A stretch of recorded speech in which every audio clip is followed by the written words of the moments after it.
Pangako ng pamunuan ng LRT Line 1 sa mga pasahero, magiging mas mabilis at maginhawa ng biyahe. Oras na mapalitan ng riles ng tren. Balitang hatid ni Von Aquino.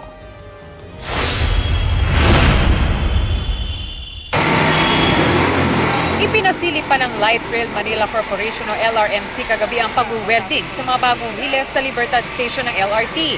Sakop na proyekto ang 21 kilometrong riles sa northbound at 5 kilometrong riles naman sa southbound mula Baclaran hanggang 5th Avenue Station.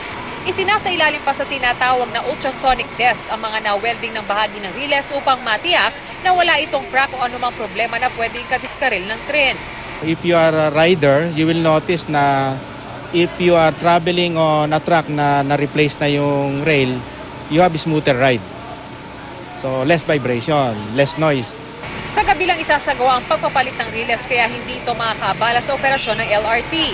Ang pagpapalit na ito ng riles ay isa lamang sa listahan ng mga gagawin ng LRMC upang mapaganda ang operasyon ng LRT.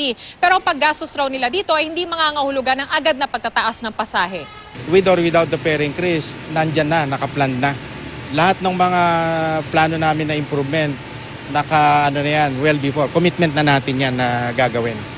Bukod sa mas maginhawa, mas bibilis din daw ang biyahe.